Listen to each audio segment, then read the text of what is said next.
Hello and welcome to Over Here, by the door where the bass amp is. We're usually over there. It's all the same to you because you're right there. Because today we're doing Rats for Kara, one of my most aphid, which means avid, supporters here. So thank you, Kara, and happy holidays to you. And for everybody else who is interested in this particular subject, I'm going to call you Kara. So put your Kara masks on. Anyways, there were a lot of tabs for this, and I wasn't all that satisfied with any of them. So I used the old ear method. And, I'm not really a bassist. I could play bass in, like, AC/DC or something. No offense, AC/DC. But I'm no Victor Wooten, and certainly no Jeff Amen. But I will do my best. I promise you that. All right. We're going to start off with an E note on the A string. The four strings of the bass are the same as the fat four strings on the guitar. So Eddie 8 Dynamite Good, E, A, D, G. And that means that Grandma Always Brings, this is the first three dots on the E and the A strings, Crappy Deviled Eggs still holds up. So the intro is E note on the A string, that's the 7th fret. Then a low E note on the E string, that's open. So now E5, that's an A note, up to 7, that's a B note, then all the way down to D5. And then A7, A5, this is the fun part, open, 5, 7, really quick.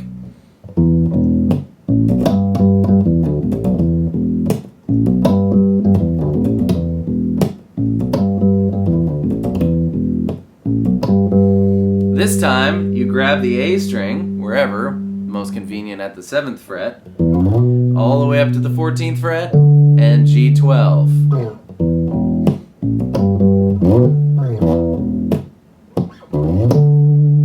And that's the intro. And the verse is the same as the intro.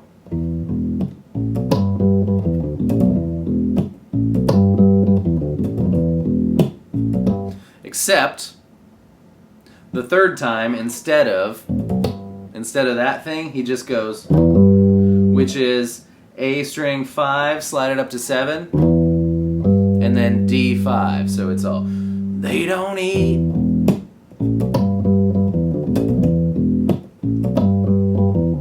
And sometimes he just walks it back down. So let's say the first time it's the whole that thing, and the second time it's just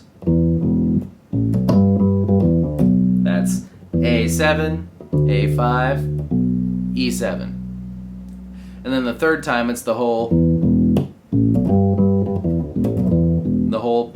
thing. And then the fourth time it's, I'm good with that. I like that. For the verse. Great, that's the verse. I'm going to now pause it. I'm going to do that one more time.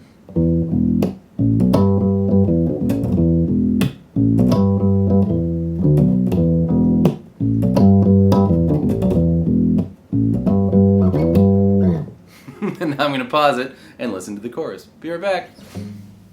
All right, the fill leading into the chorus, the fill-up, is this one. And then we go A, 5th fret of the E string, B, 7th fret of the E string, C, 8th fret of the E. Did I say 6th? I meant 7th. 5, 7, 8 on the E string. And it's hard to tell, there might be some octaves in there. And on a bass, an octave is the same as it is on a guitar. So if you're on an A note, your octave is 2 frets higher, that's, this way, and 2 strings down. So the octave to E5 is D7. You can mess with it, do sort of whatever you want, but I thought I heard.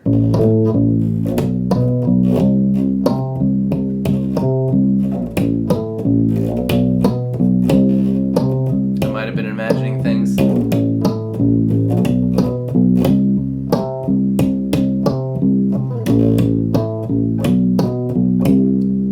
After the 4th time, you go back into the verse. So A5, A7, D5.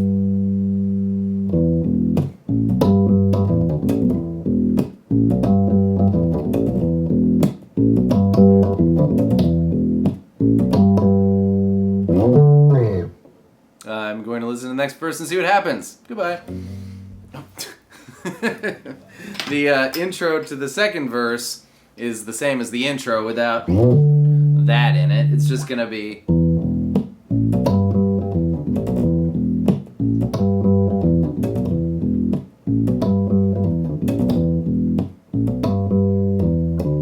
either that or that. Could be that, or it could be that. So either 7/5 on the A string, 5D, 7/5 on the D and then the A strings, or 7/5 7 on the E strings. You choose. Either any of those are pretty good. All right, next part. Bye. All right, now the second verse is the same as the first verse, but it's only half as long. So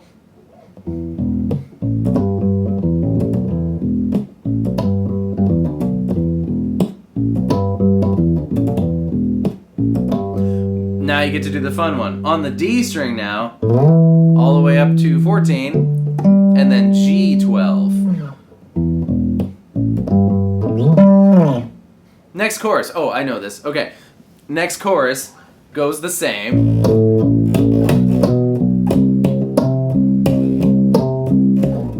Second time. Then E, C, B. E being open E, C being 8th fret, B being 7th fret. So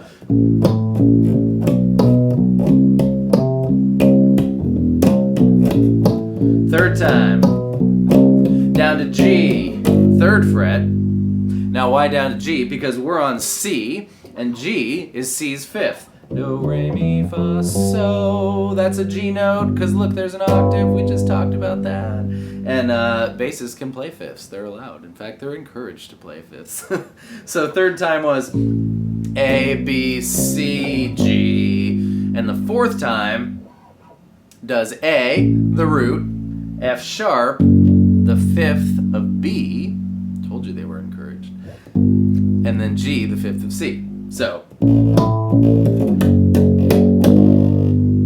And now we're into the crazy solo section where Jeff goes nuts. So I'm going to do my best with my ears here. Be right back. Okay, this is called Educated Guesses, based on what notes he starts and ends on. Okay, ready? So now we're in the, he does his fill, the same one he did out of the first chorus, so, and then he's all in E, and then he goes down to D. That happens the first time. The second time, it's all something like that. So I went E, bom, bom, bom, D, B, A, B, G. That's all I could focus for. Gonna listen more. All right, third one's the same as the first one.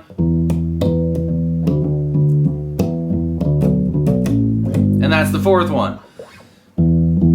D, B, D, B, A, G. So, E, E, E, E, D, D, D, D, E, E, D, B, D, B, A, G.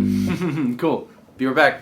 It's taking too long to take my headphones off and put them back on, so I'm just going to leave them in. All right.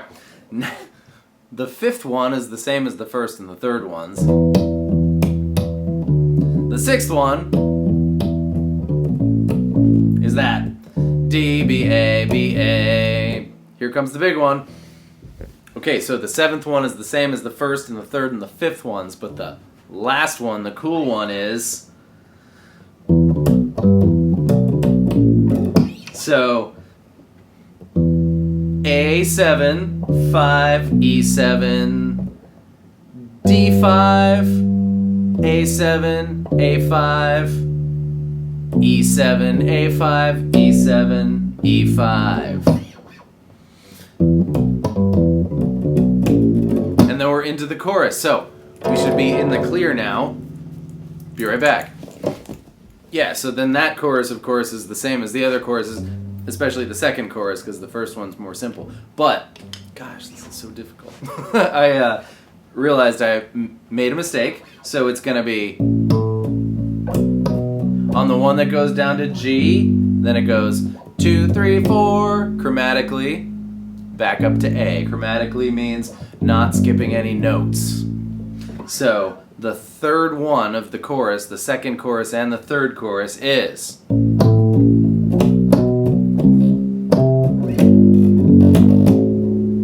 and then the fourth one stands. Alright. I have no idea what happens next. I'm gonna listen. Of course, bye. Alright, so going into the outro bridge outro, it's gonna be a simple chorus 4 times, at the end of which you go 8, 7, 6, 8, 3, and this is the way the outro ends. It's a Pearl Jam classic Pearl Jam key change outro.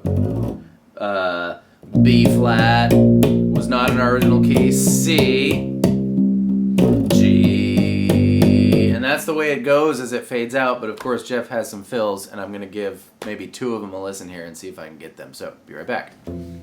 All right, here's what I think he does the first time it goes nuts. So we're on our B flat. So E string 6th fret, A5. That's the third, the do re mi, right? So bassists are also highly encouraged to play thirds.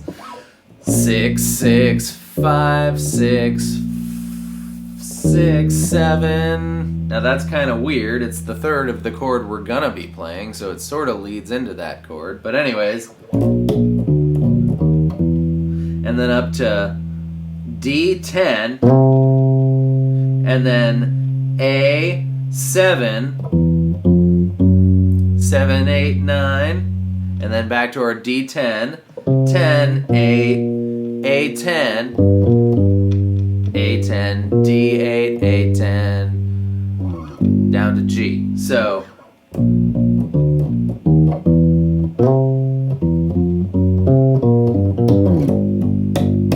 gonna do that one more time because it's fun.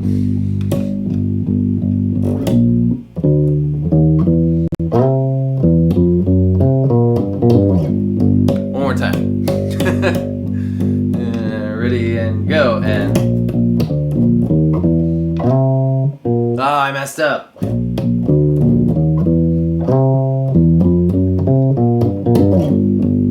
Okay, alright, I'm gonna do one more.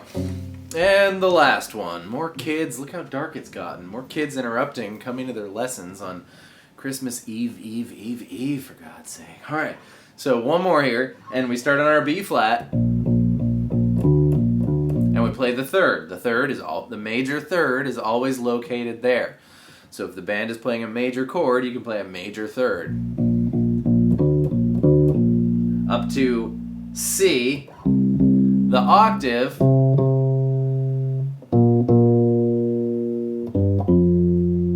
right?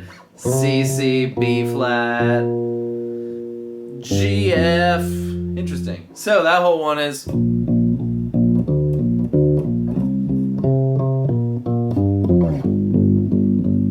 And there we go. There is much of, I would say, 92% accuracy rate for Rats, Kara. I hope that points you in the right direction. I know there's a lot there, but you can grow with that one on the bass. And you can grow with that one too. So, gee, that was a little nerve-wracking. My first bass video. Like I said, not really a bassist, but I sort of started playing bass because I put all these kid bands together. Oh, this says Riley and Noe because they painted the dots on the wall.